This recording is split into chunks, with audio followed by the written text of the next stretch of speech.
kita tahun 2023, Anda bisa baca itu apa saudara? Keset, terus Rahem dan Emunah. Saya harap Anda ingat ini karena saya percaya apa yang Tuhan beri buat kita menjadi sebuah visi, sebuah tema tidak sembarangan. Tuhan yang memberi, Tuhan yang menggenapi. Nah, di tahun 2022 tahun lalu, Wahyu 21 ayat 5 ya apa? Aku menjadikan segala sesuatu baru. Dan buat saya pribadi, saya alami itu saudara. Di tahun lalu Tuhan menjadikan segala sesuatu baru.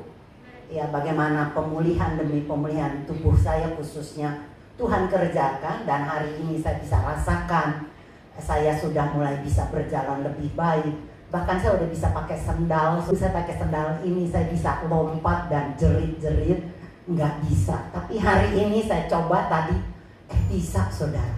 Pemulihan yang terus menerus Tuhan kerjakan dan segala sesuatu baru. Saya nggak pernah kepingin menjadi YouTuber konten kuliner, tetapi mengalir begitu saja. Ya, tiba-tiba saya buat ya, dan yang menyemangati saya tentunya juga saya punya tim yang luar biasa. Kemudian juga anak-anak sekarang sudah mulai mendukung.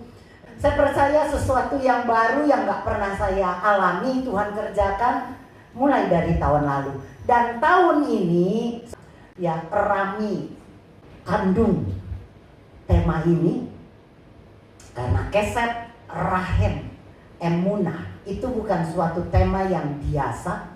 Biasa kita dapat satu tema saja, tapi ini 3. Nah, hari ini saya belum mau membahas Keset karena itu mungkin akan makan waktu. Pastor Edo akan membahas ya beberapa kali mungkin, dan nanti saya juga akan bahas itu karena itu benar-benar kasih karunia grace yang sangat luar biasa bagi kita. Amin. Hari ini saya mau bahas tentang yang kedua, Rahem. Asal katanya dari Raham, atau yang kita kenal orang Indonesia itu rahim. Memang hanya wanita yang punya rahim karena laki-laki tidak ada rahim. Tapi saudara, rahim itu bukan hanya sebuah organ tubuh, bukan hanya dipunyai oleh seorang wanita, tetapi saudara, rahim ini atau rahem ini itu saudara mengacu kepada tempat yang namanya belas kasihan. Rahim itu artinya saudara mengacu kepada belas kasihan. Rahim itu bagi para wanita mungkin lebih bisa memaknai ini karena kita mempunyainya. Tapi sekali lagi bukan berarti para pria nggak perlu tahu, karena kita sudah tahu rahim itu tempat belas kasihan. Itu adalah tempat perlindungan dari mara bahaya. Saya ulang, rahim adalah tempat perlindungan dari mara bahaya. Bagaimana rahim menjadi sebuah tempat perlindungan bagi seorang bayi. Bayi menjadi aman, bayi bisa hidup, bahkan kita bisa ada, lahir ya menjadi bayi dan bertumbuh menjadi dewasa dan tua karena sebuah rahim. Jadi rahim itu tempat saudara untuk perlindungan kita ya, untuk dari mara bahaya. Dan seorang pasti membutuhkan rahim untuk sebuah kelahirannya. Saya bilang sekali lagi, bayi tidak mungkin ada, bayi tidak mungkin lahir kalau tidak ada rahim. Anda para pria termasuk di dalamnya tidak akan ada hari ini kalau Anda tidak dikandung lewat sebuah rahim mamamu. Rahim adalah tempat memberi sebuah kehidupan. Katakan amin. Di mana kehidupan saudara itu dipelihara waktu bayi itu, atau mungkin saudara masih dalam belum bayi, masih jabang bayi. Ya, apa itu namanya saudara kalau masih bayi banget? Janin. Ya, itu dipelihara, ditumbuhkan, diberi makan oleh rahim mama. Dan di dalam rahim itulah janin itu diberi makan oleh mamanya. Tapi setelah lahir, tentunya saudara, dia bertumbuh dan bertumbuh, akhirnya tidak lagi disediakan oleh mamanya, tapi dia sudah mulai mandiri. Sudah bisa makan sendiri, sudah bisa bahkan mencari sendiri, bahkan menghasilkan makanan sendiri setelah dewasa. Tapi bayi belum bisa. Nah, ingatnya, sewaktu Anda bayi, makanan yang utama dari bayi apa, saudara? Nah, ASI, ya, air susu ibu. Dan lihat, Alkitab juga mengatakan itu, 1 Petrus 2 ayat 2. Jadilah sama seperti bayi yang baru lahir, yang selalu ingin akan air susu yang murni dan yang rohani, supaya olehnya kamu bertumbuh dan beroleh keselamatan. Saudara perhatikan, pada waktu kita sudah dewasa seperti sekarang, Anda mungkin tidak terlalu butuh susu.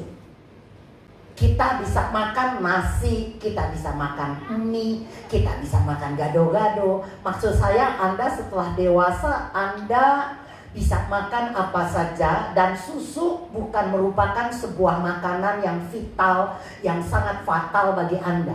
Itu bukan menjadi makanan utama susu bagi kita orang dewasa. Tetapi beda kalau dia seorang bayi. Bayi yang pertama lahir, saudara, dia tidak butuh nasi. Dia tidak bisa makan makanan keras, makanan daging, makanan mie sekalipun yang lembek, bahkan bubur sekalipun tidak bisa diberi makan kepada seorang bayi. Tapi kebutuhan bayi sangat-sangat perlu akan yang namanya ASI, air susu ibu, atau mungkin bagi ibu-ibu yang tidak bisa memberikan ASINya, itu bayi pasti membutuhkan susu formula. Yang penting pokoknya susu. Setuju? Kalau Anda lihat di rumah sakit seorang bayi yang lahir, maka dianjurkan ibu memberikan ASINya selama eksklusif. Berapa lama, saudara? Berapa lama? 6 bulan, ya. Tapi ada juga yang dianjurkan sampai 1 tahun. Tapi kebanyakan 6 bulan. Selama 6 bulan, bayi itu tidak makan apa-apa. Tidak juga pisang buah yang katanya bagus, tidak juga bubur yang mungkin mengenyangkan, tidak juga biskuit bayi yang mungkin saudara rasanya lebih enak. Bosan minum susu terus, tidak. Tetapi saudara, untuk punya bayi yang sehat, dianjurkan minum susu eksklusif, tidak boleh dicampur dengan lain, maka pakai eksklusif selama 6 bulan. Apa sih gunanya? Tentunya kita mengerti bayi yang diberi ASI, bayi yang diberi ASI selama 6 bulan secara eksklusif, Anda akan menemukan beda. Beberapa cucu saya dianjurkan yang memang susu eksklusif. Aili saja Ita nyusui lebih dari berapa tahun ya, Pak? 14 bulan, kok. 14 bulan dia sudah jalan. Ngomong, weh. Ya, udah bawel, katanya perempuan bawel. Mungkin. Tapi saya melihat sudah perbedaan anak yang diberi ASI secara eksklusif. Itu saudara, saya baca, ya, saya belajari, itu beda dengan anak-anak yang diberi makanan apa saja, akan beda dengan bayi yang diberi susu eksklusif. Daya imunnya yang pasti lebih kuat, amin. Dia jarang sakit. Kita lakukan dan saya lakukan. Saya tahu itu, makanya dengan susah payah tanda petik, karena saya bukan penghasil susu yang banyak seperti sapi. Dan waktu itu bayi saya yang namanya Ita itu rakusnya hilang, kalah dari laki-laki. Minum gak berhenti, saudara, susu. Kita pikir 3 jam ya, 3 jam biasanya normalnya bayi 3 jam baru lapar. Ita gak sampai sejam, bahkan sering kali baru beberapa menit sudah oa. Ya mama saya, mertua saya, susuin lagi, nyusuin lagi. Nggak lama, kewalahan saya. Sempat terpikir berhenti memberikan ASI karena saya nggak kuat.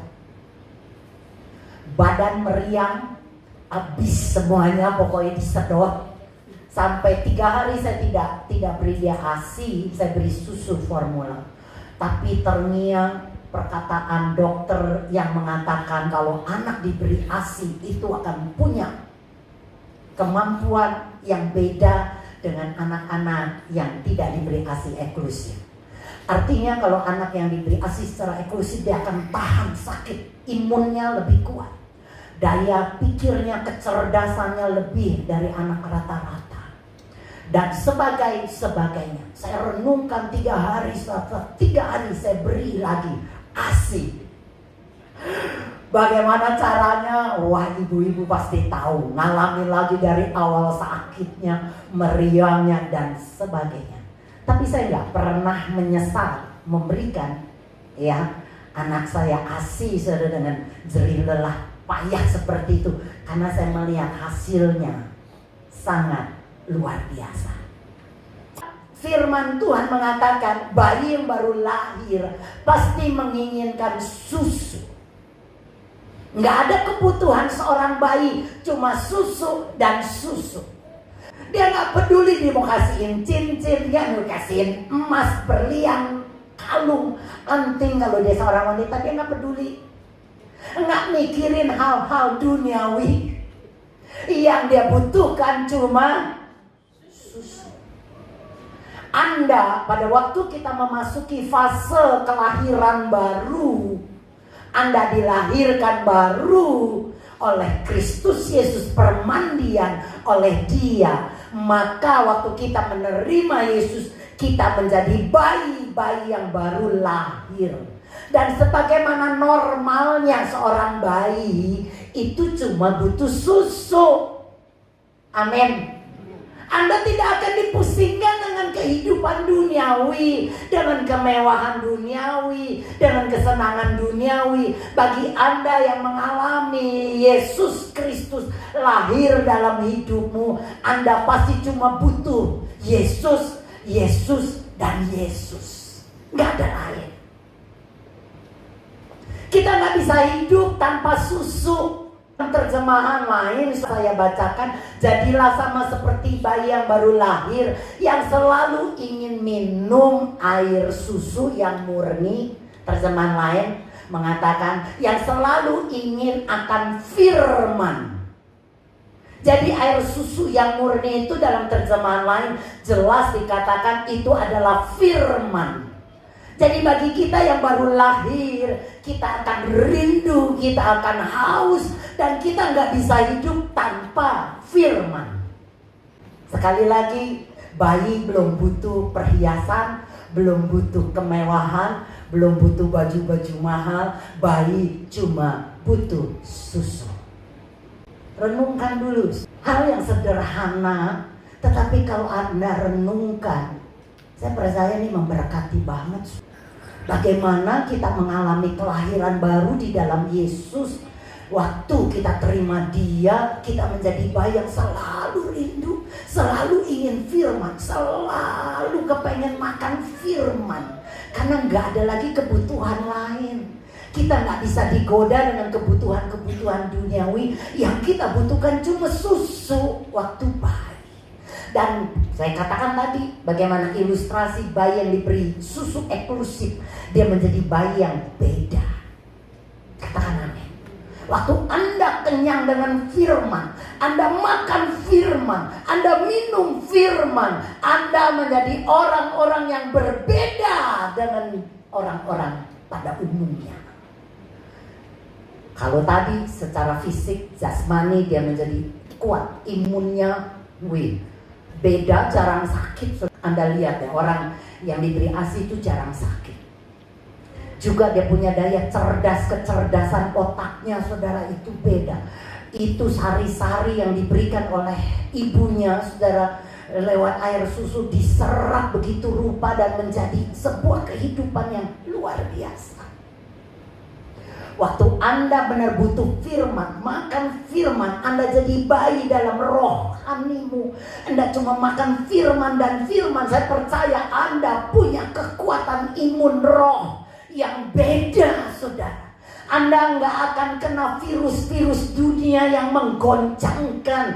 Anda akan kebal terhadap penyakit dunia. Anda akan menjadi orang yang sangat kuat di dalam Tuhan. Karena Anda makan firman. Katakan amin. Sehat. Pikiran kita juga, wah. Bagi Anda, saudara, percaya atau enggak, bagi Anda yang suka baca firman, Anda akan punya hikmat yang beda. Anda bagi para pelajar, makan firman, Anda punya kecerdasan yang beda. Orang berkata dunia, belajar dong. Betul, belajar membuat kita jadi pintar. Tapi bagi Anda ada tambahan. Bagi Anda anak-anak muda yang suka baca firman, Anda akan jadi cerdas yang beda dengan teman-teman sekelasmu. Karena firmanlah sumber hikmat. Nggak ada hubungan, Bu, sama pengetahuan, sama sekolah, matematika. Anda akan lihat deh bagaimana Tuhan memberikan saudara pewahyuan hikmat lewat firman. Anda mau cari apa aja di firman ada. Kecanggihan yang ada di dunia ini lewat teknologi. Bagaimana ada TV, ada kapal terbang. Itu semua ada di dalam Alkitab, saudara. Yang ditulis ribuan tahun yang lalu. Di mana itu belum ada. Anda baca Wahyu bagaimana ada orang yang mati kemudian saudara bisa diketahui oleh dunia dari mana, saudara, itu lewat layanan televisi. Belum ada TV waktu Alkitab ditulis, tetapi dia sudah jelaskan teknologi yang canggih. Kalau Anda baca Alkitab dengan pengertian, Anda akan kagum. Semua teknologi yang ada sekarang ini, chip kita pikir dulu cuma chip, ya chip, chip. Ya bukan makanan chip, saudara. Ini chip yang benar-benar chip yang katanya dipasang di jidat, di tangan. Sampai kita takut banget ya, nanti gimana ya? Oh, dioperasi di sini. Oh, katanya sekarang sebesar biji kecil di sini. Tapi dengan kita melihat waktu kita belajar kecanggihan saudara semakin berkembang, saya melihat bagaimana memang kegenapan itu sudah mulai digenapi. Itu bukan lagi ditanam saudara di dahi, bukan lagi ditanam di tangan, karena kita orang Kristen pasti nggak mau gitu ya, tahu itu antikris. Tapi Anda lihat, di dalam pikiran kita ditanamkan seakan ide-ide akan pengajaran-pengajaran antikris. Di dalam dahi kita yang berisi otak pikiran, Anda lihat bagaimana antikris mulai bekerja, mulai dicanangkan. Ya dengan apa? Saudara, tayangan-tayangan, saudara lihat film-film sekarang. Ya bagaimana saudara film-film sudah mengizinkan, memberikan tayangan-tayangan porno, saudara, yang buka-bukaan, yang dulu, najis gitu ya, tangkep loh sama pemerintah, porno. Sekarang dengan bebas ditonton oleh mungkin anak-anak yang masih berusia kecil. Waktu Anda punya televisi di rumah dengan segala aplikasi-aplikasi lainnya, nggak ada lagi saudara sensor. Di film-film saudara bagaimana homoseksual menjadi normal, laki-laki saudara berciuman dengan laki-laki kemudian menikah, di film-film itu normal. Sebuah film Korea saya nonton bagaimana dia juga bercintaan dengan pegawainya yang seorang laki-laki dan biasa saja. Tapi dulu, waktu kita lihat laki-laki berpacaran dengan yang berkumis, kita berkata, saudara, haram banget, najis. Sekarang pikiran demi pikiran mulai dipengaruhi saudara lewat teknologi. Bahkan katanya salah satu sinode di Indonesia mulai memikirkan bahwa homoseksual itu adalah sebuah penyakit yang nggak boleh kita musuhi, sehingga ada canangan untuk mengizinkan pernikahan laki-laki dengan laki-laki di gereja. Alkitab ini sangat luar biasa. Anda bisa menemukan apa saja di dalamnya.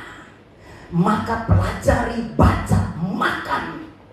Dan Anda akan menjadi orang yang akan pinter, punya hikmat yang luar biasa. Katakan amin. Gak ada kebutuhan lain kecuali firman. Sebagaimana bayi bila tidak makan akan mati. Dan kita sudah harus lewati fase bayi dalam kelahiran baru kita. Ketergantungan kita kepada Bapa kita, kepada Tuhan kita itu harus total. Sebagaimana bayi bergantung total kepada orang tuanya. Enggak lagi neka-neko, dia bergantung penuh kepada orang tuanya. Kalau enggak mati. Begitulah Anda dan saya. Tuhan adalah segalanya. Dia sumber kehidupan. Bayi ini hidupnya enggak ribet. Betul ya? Enggak ribet, enggak rempong. Ya, enggak ngurusin orang lain. Bahkan mamanya aja yang sibuk, dia juga enggak peduli.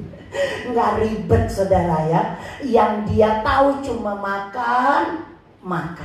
Dia nggak mau pusingin hidup orang lain, saudara. Dia nggak punya dendam, dia nggak punya iri hati, dia nggak punya kepahitan. Itu bayi benar-benar murni banget, yang cuma taunya makan. Sebuah tanaman nggak mau pusing dengan urusan daun orang lain, pinknya. Aduh, kok tanaman orang lain sebelah gua merah ya? Kenapa kok masih hijau saja? Nggak bagus dong. Mestinya warna-warni menarik. Kenapa bunga di sebelah sana mekar bagus banget dan mengharum wangi? Kenapa aku nggak menghasilkan cuma daun saja? Tanaman nggak ribet, nggak pusing, saudara. Dia kerjanya cuma makan. Ya makan lewat matahari, lewat air, lewat vitamin-vitamin yang ada di tanah, saudara. Maka dia bertumbuh, dan tanpa disadari dia mengeluarkan bukan saja daun-daun yang indah, tetapi tanpa dia usahakan dia bertumbuh buah. Kita menemukan ada buah jeruk, buah mangga, buah-buah lainnya. Saya di kebun saya menemukan ada bunga-bunga sedap malam mawar yang juga berbunga. Tanpa mereka usahakan, mereka kerjanya cuma makan dan makan dan makan. Tiba-tiba mereka mengeluarkan keindahan yang luar biasa. Keindahannya tidak untuk dinikmati sendiri, karena nggak ada tanaman bangga berkata, nih gua keluarin bunga sedap malam yang wangi. Lu apa? Ya bunga di jalan yang nggak tahu orang namanya, wangi juga kagak diinjak orang. Bahkan bunga yang satu hari layu. Nggak pusing, saudara. Tanaman nggak mau pusing. Dia kerjanya cuma makan, dia keluarkan hasil dan dinikmati oleh orang lain, khususnya pemiliknya. Saya akan menikmati keluar dari kamar saya ke taman. Ya, saya mencium baunya bunga sedap malam. Saya melihat indahnya mawar yang warna orange, saudara. Mekar bagus. Saya kemudian berjalan, saya mencium bunga-bunga yang ada di pohon jeruk. Pohon jeruk itu kalau berbunga, Pak Priyo, wangi banget. Lebih wangi dari setiap malam. Wih, kalau lagi dia berbunga, wah, seperti sorga. Saya bisa cium itu. Dan buah yang kita hasilkan dalam hidupmu pada waktu engkau makan firman dan firman dan firman itu akan dinikmati oleh orang lain loh. Orang lain akan lihat, ih beda ya sekarang ya.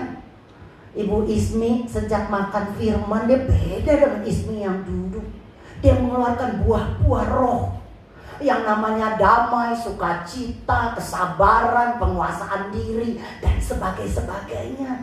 Orang lihat hidup kita beda karena kita menghasilkan buah. Bukan karena Anda berusaha, gua mesti buah, gua mesti melayani, gua harus kerjakan. Gak bisa. Tetapi yang Anda kerjakan sebagaimana tanaman kerjakan, cuma makan dan makan dan makan dan makan. Tiba-tiba dia bertumbuh, menghasilkan. Jadi saya setuju banget dengan Pastor Edo yang berkata sebelum Anda terlibat dalam pelayanan, kita punya dasar yang harus kuat dulu di dalam firman. Kesatuan Ya, kesepakatan kita, dasar kita, visi gereja kita adalah kasih karunia untuk memuliakan Yesus, menceritakan Yesus, dan tidak ada lain, cuma itu. Jadi walaupun kami butuh para pelayan, tentunya kami butuh, tetapi kita tidak mau sembarangan seperti zaman-zaman dulu, asal coba deh pelayanannya kamu bisa nih, bisa nih ya. Tapi biarlah dia menjadi saudara kuat dulu, kokoh dalam firman. Sehingga waktu gesekan dalam pelayanan, gesek, keinjak kakinya, kecubit sama pelayan lain, kita punya dasar yang kokoh. Anda nggak jadi cengeng. Anda nggak akan ribut dan berantem dan kemudian saling gosip, saling menyalahkan, enggak. Karena kita sudah kokoh tertanam, dasarnya kuat. Pohon yang digoyangkan oleh angin, saudara, nggak akan bisa kalau dia punya akar kuat. Beberapa hari lalu, angin kencang banget, saudara. Oh, di atas taman, wah, ya itu pohonan rubuh. Saya nggak berani keluar. Bapak bilang, "Ma, tutup jendela." Nggak mau. Kenapa? Karena pot segede gini, saudara, itu bisa melayang. Dan saya nggak mau bodoh. Amin. Loh, tiba-tiba, saya bilang, nggak apa, gue mati bukan karena kanker, tapi mati ketimbang pohon. Nggak deh. Jadi saya bilang, biarin aja basah, nanti kita pel. Karena di pot, saudara, pot segede-gedenya pot, akarnya tidak tertanam kuat, saudara. Tapi beda dengan Anda lihat pohon-pohon yang di pinggir jalan, ya, yang rindang, yang kokoh kuat, mau setiup angin gede apapun, saudara, dia nggak akan berubah, dia tidak akan melayang, dia tidak akan terbang karena akarnya sangat kuat. Jadi saya berkata, Anda mau masuki pelayanan, saudara, entah di gereja manapun, enggak maksud saya di gereja ini, amin, punya dasar yang kuat. Setelah Anda kuat, Anda akan menjadi pelayan yang handal, saudara. Yang nggak dikit-dikit. Tuh lagi ribut tuh Mas Sur. Tuh Liana ngomongnya sadis. Tuh ibu. Wati, lo nggak kasih gua kopi. Kenapa lo beliin kopi, kasih kopi ke ibu? Nggak ada gitu, sudah nggak ada iri. Kita melihat itu wajar aja, biasa. Sebagaimana sebuah keluarga. Ya, satu anak mungkin sudah menyiapkan makanan buat mama, yang satu berkata mau minum. Mereka punya, yang lain bodo amat, cuek. Tapi anak itu tetap sayang sama kita. Kan masing-masing berbeda. Dalam keluarga kita aja nih berbeda. 4 anak saya, 4-4-nya beda. Yang satu perhatian banget. Kalau saya sakit dikit-dikit WA, telepon, gimana kabarnya. Tadi udah ke dokter, apa kata dokter? Cepat sembuh ya Ma. Kita berdoa dulu, ngomongnya manis, saudara. Jadi hati tuh, ntar abis ini kita makan enak ya, mama mau kemana? Oh udah deh, ntar kalau udah baik kita ajak ke Jepang lagi. Oh udah, pokoknya surga, sudah angin surga. Tapi ada anak yang gak peduli, sudah mau sakit ke, mau ke dokter ke, gak nanya, saudara. Cuek baby katanya. Tapi saya tahu dia sayang. Amin. Dan kita sebagai orang tuanya memahami karakter anak kita masing-masing. Enggak saya berkata tuh dasar anak kualat, kurang ajar ya begini. Kagak, saudara, karena saya tahu dia adalah orang yang mungkin gak menunjukkan lewat kata-kata. Jadi saudara, dalam pelayanan yang adalah rumah Tuhan Kerajaan ini, Anda juga punya masing-masing sifat dan karakter. Amin. Ada yang perhatian, tapi ada yang cuek, tapi hatinya tetap di sini. Amin. Itu kan yang kita rindukan. Pokoknya Bu, ada yang ngomong manis sampai mati saya di Kerajaan. Belum mati udah pergi. Gimana saudara?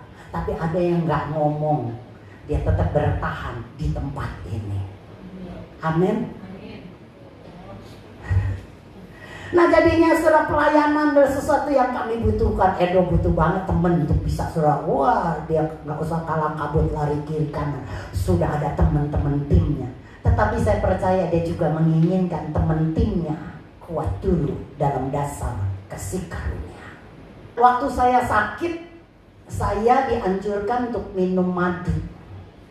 Karena madu itu punya antibakteri saudara sangat tinggi untuk membuat saya lebih cepat sehat. Waktu saya leukosit saya 0,3 jadi cuma 300. Jadi imun saya benar-benar enggak ada. Saya ingat bagaimana waktu saya masuk ke rumah sakit karena leukosit turun kan, itu badan lemah dan sebagainya, sampai ke IGD, dan kemudian saya lapar, saya minta makan dan saya diberikan makan yang ada di rumah sakit itu beli. Tapi setelah makan tiba-tiba nggak lama mulut saya sudah semua sakit. Saya nggak bisa nelen makanan, boro-boro makanan, minum air putih saja nggak bisa. Bahkan nelen ludah saja saya harus berusaha begitu rupa karena menahan sakit yang begitu rupa. Ternyata makanan yang bersih di rumah sakit kan bersih saudara, bukan di pinggir jalan yang kena debu, tapi itu membuat saya infeksi. Karena daya tahan saya benar-benar nggak ada. Satu hari itu langsung masuk ke rumah sakit lagi dan dokter merawat saya saudara itu dengan intensif. Setiap beberapa menit datang saudara suster dan memberikan saya obat terus. Sampai jam 12 malam saya masih dihajar dengan obat. Saya berkata, banyak banget suster, bingung makan obatnya. Iya, karena ibu dalam kondisi yang labil. Kami harus jaga banget untuk malam ini supaya tidak terjadi hal-hal yang tidak diinginkan. Wow. Dan setelah itu dianjurkan memang diberi madu, dan sampai sekarang saya masih minum madu karena waktu saya pelajari madu ini mempunyai kegunaan yang luar biasa, punya efek antibakteri, saudara, meredakan radang, mencegah infeksi, untuk kesehatan mulut, untuk sakit tenggorokan, untuk kesehatan mulut nih saudara yang juga mungkin punya problem. Dan yang menarik juga bagi anak-anak muda yang suka jerawatan saudara, ternyata itu juga obatnya di madu. Jadi banyak banget. Anda jangan lihat saya, bu, saya mau beli bu, saya bukan penjual madu, amin. Saya nggak ngejual. Tapi saya cuma ingin memberikan Anda sebuah pengertian, nanti pasti tahu ngapain sih ibu ngomong madu. Akan nyampe nanti ke sana. Ada macam-macam madu. Saya belinya saudara ini, ya ada Nature Taste, Manuka honey, saudara ini lumayan mahal ya, serta ini aja banyak tipenya ya. Ini ada saya beli saudara 5 plus UMF, ini yang biasa. Tetapi kalau kita lagi perlu daya tahan yang lebih kuat, kita lagi capek, kita lagi letih, lagi mulai sedikit pilek dan sebagainya, ini ada 10 plus UMF. Dan yang paling tinggi mereka produk 20 UMF. Apa sih artinya UMF? Saudara, itu kalau Anda beli madu lihat ada UMF-nya. Itu artinya standarisasi internasional yang mengakui bahwa madu ini asli. Banyak orang jual madu kan tapi campuran saudara. Tapi ini ada UMF-nya, itu diakui oleh standar internasional kalau madu itu asli. Jadi bagus gitu ya. Belitung itu punya madu yang namanya Pahlawan Namang. Pahlawan Namang itu jenisnya madu yang menghasilkan rasa pahit. Dan sayangnya ya nggak bisa diproduksi karena saudara lebahnya itu adanya di hutan yang namanya hutan pahlawan. Nggak bisa diambil karena mereka masih liar hidup di hutan. Makanya produk khusus, produk madu Belitung Bangka yang namanya Pahlawan Namang itu sangat sedikit stoknya. Dan itu nggak tahu kapan adanya, belum tentu selalu ada karena mereka para penambang lebah, penambang madu harus pergi ke hutan, khusus hutan pahlawan, dan mengambil madunya yang mungkin tidak terlalu banyak dan itu dijual. Maka Anda nggak akan pernah bisa menemukan madu Pahlawan Namang di Jakarta. Katanya susah, cuma ada di Bangka dan Belitung yang jual. Saya bukan penjual madu, jadi jangan tanya lagi lebih lama. Saya cuma memberikan sedikit informasi saja buat kita. Bu, madu bagus. Anda harus lihat dulu madunya yang mana. Karena nggak semua madu itu bagus. Dan akhirnya minum tapi tidak ada menghasilkan khasiat. Apa hubungannya sih dengan Alkitab, dengan kita, Bu? 1 Samuel 14 ayat 27. 1 Samuel 14 ayat 27. Tetapi Yonatan tidak mendengar bahwa ayahnya telah menyuruh rakyat bersumpah. Ia mengulurkan tongkat yang ada di tangannya dan mencelupkan ujungnya ke dalam sarang madu. Kemudian ia mencedoknya ke mulutnya dengan tangan. Lalu matanya menjadi terang lagi. Dalam terjemahan bahasa Indonesia yang lainnya, ya sebentar kok, dia berkata begini, lalu diambilnya madu itu dan dimakannya segera, ia merasa segar dan bertambah kuat. Bukan matanya terang, tapi jelas merasa segar dan bertambah kuat. Tuh dia. Diambilnya madu itu dan dimakannya segera, ia merasa segar dan bertambah kuat. Jadi Alkitab saja menuliskan, oh madu bagus ya Bu, kata pengetahuan, kata dokter. Alkitab udah jelasin, saudara, ketinggalan. Maka saya bilang kalau Anda baca Alkitab, pengetahuan kita saudara, banyak deh. Amin, Bo. Ya, lanjut kok ayat yang ke-29-nya. Yang bahasa Indonesia saja, yang BIMK bahasa. Nah, Yonatan menjawab, sungguh keterlaluan tindakan ayahku itu terhadap bangsa ini. Lihat, keadaanku sekarang jauh lebih baik setelah aku minum sedikit madu. Lagi, satu ayat lagi, Amsal 24 ayat 13. Amsal 24 ayat 13 dikatakan, anakku, makanlah madu sebab itu baik. Madu itu kan biasanya dihasilkan oleh lebah. Lebah adalah serangga sosial yang hidupnya berkumpul, yang namanya satu koloni berkumpul, dan satu kumpulan saudara itu bisa sampai 10.000 lebah sampai 60.000 lebah. Jadi satu koloni, satu kumpulan lebah itu terdiri dari 10.000 lebah sampai 60.000 lebah. Banyak saudara. Dan lebah itu terdiri dari 3, yaitu lebah ratu, lebah jantan, dan lebah pekerja. Dan 3-tiganya lebah ini yang beda-beda tahu kerjanya loh. Tahu kerjanya masing-masing. Mereka nggak saling iri, nggak saling sikut-sikutan, nggak saling sikatan enggak, karena mereka tahu tugasnya masing-masing. Saya harap ini para pelayan di sini gitu. Lebah jantan itu sifatnya males. Kerjanya cuma terbang, dan terbang ngapain sudah? Mencari ratu untuk dikawini. Dia nggak punya sengat. Dan anehnya, hidupnya cuma beberapa bulan. Apalagi waktu dia mengawini ratu lebah, langsung mati. Kawinin lebah ratunya, mati. Itu lebah jantan. Nah, lebah pekerja. Ini lebah pekerja betina. Dalam satu koloni, saudara, yang paling banyak adalah lebah pekerja. Itu banyak banget, saudara. Ada ribuan ekor dalam satu kumpulan lebah. Lebah pekerja ini punya sengat. Dia juga kalau menyengat, Anda kenal lebah sengat, pasti lebah itu mati tidak lama. Karena sengatannya tertanam dan dia nggak bisa hidup, mati. Ini lebah betina yang nggak bisa bertelur. Jadi mandul.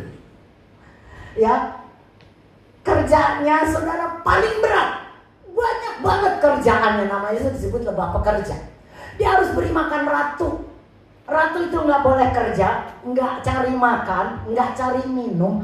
Dia kerjanya cuma bertelur, beranak, bertelur. Terus kerjanya itu, dia makannya saja diurusin, urusin kotorannya saja, sampah-sampah dalam hidupnya itu pekerja, lebah pekerja yang beresin. tempat tidurnya kalau kita bilang, sarangnya itu juga dikerjain sama sama lebah pekerja. Jadi benar-benar ratu, ratu Bob nggak ngapa-ngapain, kerjanya cuma bertelur, menghasilkan telur lebah. Pekerjaannya lebah pekerja tugasnya memberi makan ratu, buat sarang, terus memproses atau menyimpan madu. Itu lebah pekerja yang bikin madu, saudara. Terus dia harus cari air, kalau ada serangga, kalau ada mulai saudara predator yang mau coba menghalau atau masuk ke dalam sarangnya, itu saudara lebah pekerja langsung. Dan itu disiplin banget lebah pekerja. Hidupnya nggak lama, itu cuma paling lama 6 bulan. 6 bulan. Di musim panas dia nggak kuat, mati. Tapi nggak ada sungutan, nggak ada saudara marah dan kemudian enak banget tuh ratu duduk doang telur aja gua nggak mau. Gak bisa, saudara. Dia tahu tugasnya. Tugasnya adalah bekerja, karena disebut lebah pekerja. Apapun yang jadi tugasnya, mereka bisa kerjasama dengan lebah-lebah lainnya. Dalam satu koloni mereka nggak pernah gigit-gigitan, nggak pernah berkata lu deket sama ratu ya, enggak. Walaupun sebetulnya lebah pekerja itu nanti dipilih ada lebah yang mengawal ratu, itu yang lebih dekat dengan ratu. Dia yang mengelilingi ratu dan melayani ratu khusus. Tapi pekerjaan yang lain saudara itu ngambil segala macam pekerjaan-pekerjaan yang nggak dikerjain oleh pengawal ratu ini. Tapi nggak ada sungutan, nggak ada iri hati, nggak ada yang namanya nggak ada. Mereka melakukan tugasnya masing-masing. Dia punya sengat, bisa menyengat berkali-kali tanpa mati. Dan saudara, rahasianya yang menarik, bila lebah pekerja nyengat orang mati, ratu kan enggak. Tapi yang lebih lagi, hidup lebah pekerja cuma 6 bulan. Ya nggak lama saudara, ya kurang lebih lah. Tapi hidup ratu bisa 5 tahun, Bob. Kok beda? Ternyata rahasianya, mau tahu gak? Tergantung apa yang dimakan. Saya pas tahu ini gile banget dah. Jadi ratu makannya nggak sembarangan. Dia diberi royal jelly, itu sari bunga yang sedikit itu yang bagus. Royal jelly, kepala sari bunganya itu dikasih makan buat ratu. Dari kecil sampai mati makanannya cuma royal jelly, nggak ada yang lain. Lebah-lebah lain nggak dapat makanan royal jelly, cuma ratu. Itu dicari, dikasih makan terus dan membuat dia bisa bertahan hidup lebih lama daripada lebah-lebah lain, 5 tahun. Jadi saya mau katakan, apa yang Anda makan dalam hidupmu menentukan hidup kita di berikutnya. Apa yang Anda makan hari ini sampah, Tuhan kejam, Tuhan menghukum, Tuhan disiplinkan. Apapun yang Anda makan, media-media, WA, Facebook, Instagram yang Anda makan tiap hari. Wow, homoseks sudah boleh lu. Oh ini begini lu. Berita-berita yang mengerikan. Bentar lagi akan terjadi resesi. Indonesia akan tenggelam. Kapal sudah menunggu. UFO sudah datang. Kita akan diangkat. Yang nggak bersiap ditinggal tahun ini, mulai tahun kesusahan. Apa yang Anda makan akan membuat Anda jadi apa? Ngerti gak sih? Kalau kita cuma dengerin Tuhan mau datang, kapal udah datang menanti, dan katanya ada begitu banyak orang yang ditinggal, saya percaya hidup Anda akan penuh dengan ketakutan. Anak saya berkata, UFO udah datang loh, Mak. Saya kata, bener Mak, iya biarin aja. UFO mau datang, AFA mau datang. Ya non AFA, UFO saya tolak, AFA saya terima. Kan Wati namanya AFA. Saya nggak pusing saudara, nggak ada hubungan UFO sama saya. Jadi biarin aja. Tapi waktu Anda makan firman, Yesus baik, Yesus sayang, Yesus cinta, Yesus mengampuni, Yesus menyembuhkan, Yesus sumber segala, Yesus memulihkan. Apa yang Anda makan, itulah yang Anda terima. Anda menjadi seperti ratu lebah yang hidupnya lebih lama karena Anda makan royal jelly yang dari Tuhan, sari yang dari Tuhan, terus diberkati. Saya dengar kesaksian orang kanker banyak yang gak lewat, mau di kemo mati, setelah kemo mati, waktu menjalani kemo mati. Dokter juga berkata, ya berdoalah Bu, mujizat datang ke ibu. Wah, kalau dengar-dengar gitu saudara, rasanya aduh. Neuropati, syaraf-syaraf, kaki tangan saya sakit, ke dokter syaraf 1, ke dokter syaraf 2, ke 3, ke 4, bolak-balik. Cuma dengar berita dari dokter, memang kalau syaraf neuropati gitu Bu. Ada yang gak sembuh seumur hidup. Aduh, buset, gua gak sembuh seumur hidup, gua segini aja udah menderita, saudara sakitnya setengah mati. Gak bisa, nih, bisa, mau saya kasih nikotin. Ibu boleh makan morfin sedikit saja untuk mengurangi sakit. Enggak dok, nanti saya keterusan jadi OD. Enggak perlu, tapi kuat dalam anugerah. Bayangkan karena sakitnya itu dokter izinin saya makan morfin, ngisep morfin, minum morfin, gak tahu namanya apa, makan sih saudara karena bentuknya obat, dikasih pil dikit dimana diisi morfin saudara. Tapi kadarnya kecil, enggak lah. Saya takut keterusan karena saya minum obat batuk aja, obat batuk hitam aja saya bisa tidur berhari-hari karena badan saya meresap. Jadi kalau tak masuk narkoba, nikotin, morfin, dia nagih, repot. Tahan. Kasih obat ya, makan sedikit saudara, tapi setelah itu saya buang. Karena saya nggak mau dengerin kata-kata orang yang negatif. Saya cuma dengar kata Tuhan, kamu sembuh. Kamu sembuh. Aku sembuhkan total. Aku akan restorasi tubuh. Pasti sembuh. Sembuh. Itu saya makan. Dan saya lihat, nggak langsung instan saya sembuh. Saya butuh sekarang 1,5 tahun untuk mengalami neuropati. Sekarang masih. Tapi saya mau beritahu Anda, sakitnya jauh berkurang. Jauh berkurang.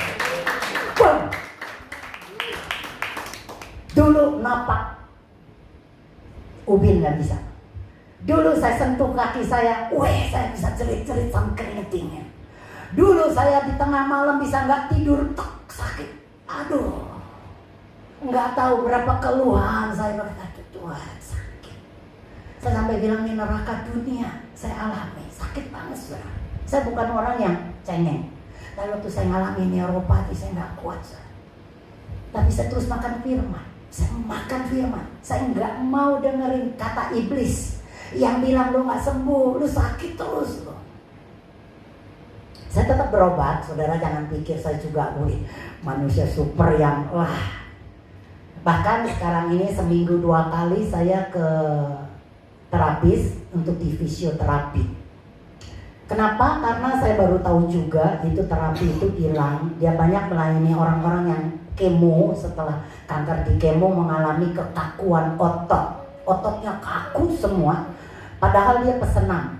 Dia pilates, tapi tetap mengalami yang namanya kaku banget Bu, kesian dia menderita. Dia lihat saya, saudara, ibu udah berapa, 1,5 tahun, dan sekarang saya udah mulai bisa napas. Saya nggak bisa ngejepit loh, kaki saya nih untuk ngambil barang gitu ya, ngejepit jari-jari nggak bisa. Kaki saya nggak bisa ngejepit barang gitu. Kalau dulu kan ada barang jatuh, tisu, pakai kaki maaf ya, jepit. Sekarang nggak bisa sudah. Tapi dilatih terus untuk menggaruk. Dan dia berkata jalan di pasir, jalan di rumput, jalan di air, jalan di batu. Karena syaraf saya seperti bayi lagi yang baru bertumbuh, perlu latihan untuk dikenali sensornya. Dan dia berkata kemarin saya udah 5 kali, dia berkata ibu kemajuannya luar biasa, cepet banget. Dari yang gak bisa menggenggam menjepit, sekarang yang kanan bisa ambil tisu, set. Kalau dulu kan mesti jongkok, sekarang males pakai kaki dikit, set. Walaupun susah tapi bisa. Keseimbangan saya dilatih untuk berdiri begini, gak bisa suruh oleng. Wah oleng.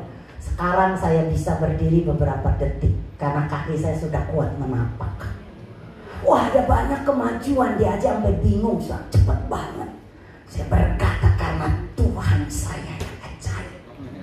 Saya berkata tadi sama teman-teman, saya udah bisa pakai sendal ini, dulu saya gak bisa pakai sendal bagus, saudara, sendalnya jepit. Aduh, nggak bisa sedikit tinggi, nggak bisa deh pokoknya. Sekarang kalian bilang, teman-teman saya udah bisa pakai sendal bagus. Bangga banget saudara.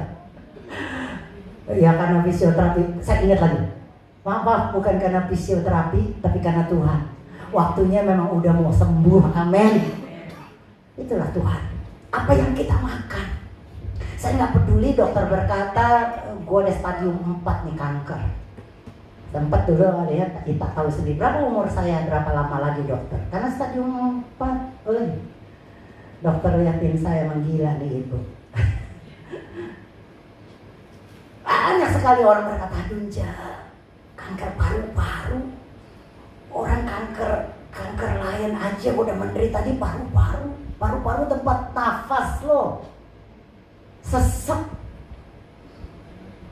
nggak? Enggak. Dokter, batuk nggak? Enggak. Ada slim, bahasa jorok itu real?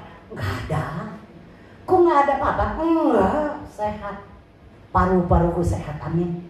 Walaupun didiagnosa kanker paru-paru, saya berkata paru-paru gue lebih sehat dari orang lain.